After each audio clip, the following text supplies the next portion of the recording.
Good morning, Harriet. Surely with your surname, you have to have Scottish blood. Well, I do. I'm completely half Scottish. My dad is Scottish through and through. I have my own tartan, but I'm not going to now fake a Scottish accent. She does a really good Scottish accent, I have to say. So, yes, one half of my family, I've spent many a happy Christmas in Scotland. One half is Scottish, yes. Absolutely. But I'm sitting firmly on the BBC shelf here, on the fence. On the shelf, maybe that's Freudian.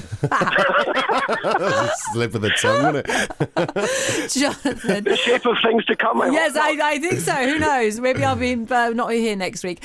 Jonathan, tell me, which way do you want it to go on Thursday? Well, can I start off by saying up until a few weeks ago, anyone who asked me, so as an economist and wealth manager and as a Scot, what would you vote? I would say forcefully, I don't care what they do. Because ultimately, I thought to myself, you know what, if they stay, if they leave, there'll be pros and cons on both sides. However, I had a eureka moment a few weeks ago. I wrote a blog about this. It suddenly dawned on me, hold on a minute, I'm a macroeconomist. I look round the world. I see Singapore, Hong Kong. I see the regions, the cantons in Switzerland, the devolved powers to the lender in Germany. I see hugely successful economies. Why? Because power is devolved to government close to the people. And you know what? That got me thinking. The closer a government gets to the governed, the easier it is for the governed to control the government. Thus, I changed from being on the fence to I would vote for independence, not because I particularly think that the first government would do a particularly good job. I don't think they would. But in the fullness of time, you have to trust the public that eventually they'd be able to get the people in that would actually do a good job. So I would vote yes for that reason. Right, okay. And what concerns might you have about, when you've got, as you say, you're an economist, when you talk about some of these big businesses who've already said that they'd be moving their headquarters out of Scotland, how damaging do you think that would be? The companies like Royal Bank of Scotland, Lloyds, moving their headquarters. No, I've got news for you. The headquarters is in the City of London. The brass plaque is in Edinburgh. There would actually be no change. So, that is scaremongering. I don't, on the downside, I see a socialist government up there, and I think the socialists in the short term undoubtedly would get the country into great problems because they'd borrow a lot like Gordon Brown did, and they'd collapse the economy. And I say that not with a smile on my face, I assure you. But on the other hand, it's a small country, 5 million people. Look at all that oil they've got. I mean, look at Norway and its wealth. And they've got really bright people in Scotland. I mean, there's a list as long as your arm of inventors and great people from Scotland, Adam Smith being, in my view, the best, the Wealth of Nations writer. From the 18th century. Ultimately, yes, I've no doubt there would be short-term problems, and it might even last several years.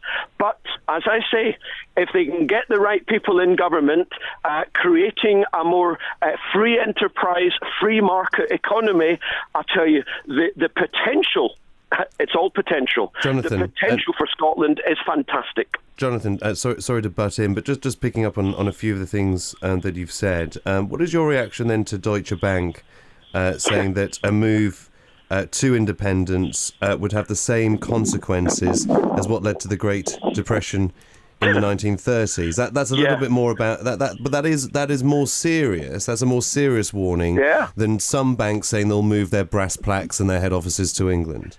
Yeah, no, I agree.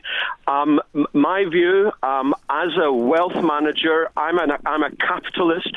As an economist, I have to say that it goes back to 2009 when the then government, it just so happens it was in Gordon Brown, but it could have been David Cameron, they borrowed £1,000 billion from our children, gave it to the banks, and pretended that everything's okay. Well, the UK clearly is growing right now, but, look around the world. I can tell you guys, the global economy is at best fragile, and unfortunately it's probably going to fall over a cliff. So my point is, I think where all these bankers are coming from, making all these statements, which actually are not necessarily founded, is they actually just want the union so they can have as many people. And some of your listeners are going to think this guy's crazy, but it's what I do for a living. They want as many people in the union paying taxes in order to keep the system going, so that when the next time the banks mess up, because there's no doubt they will, there's as many people as possible to bail them out again. Okay, so I don't agree with it. And to suggest that the Great Depression was actually worse than what we're experiencing, I tell you, we've only just started. It started in 2008. We've got a long way road to go on this. It hasn't finished yet. Okay. Very brief answer to this, Jonathan, because there's other things that we want to ask you, but just briefly, what happens when the oil runs out? Well, when's that going to be? I've heard it could be 20 years. I've heard it could be 50 years.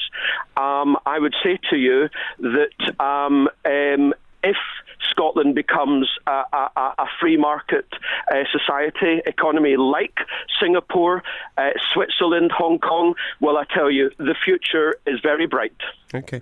And there's just one question I want to throw at you, just to get your reaction to this. There's been a lot of commentators, as you've probably seen in the London press this week, saying, hang on a minute, if the vote goes no, there will be all those devolution offers that we've been hearing from George Osborne and co this week, which includes Scotland being able to determine its own tax, whether it goes up or down.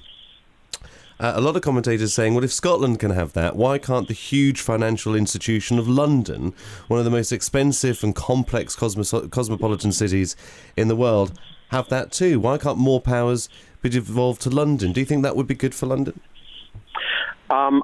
Briefly beforehand, actually, I think that's what's going to happen. There's going to be devolution max. I actually also think that Alex Salmond and his crowd are very surprised that they've got the level of support that they have, because I think actually they wanted Devo max in the first place as a step in the next 10 or 20 years to full independence. I would say to you that yes, when Scotland gets Devo max, and I think that's the most likely outcome of all this, then yes, London, the north of England, Wales, Northern Ireland, all of these regions should look at getting devolved powers, bring the government closer to the governed, give the power close to the people. Interesting, yeah. Jonathan, thank you very much indeed for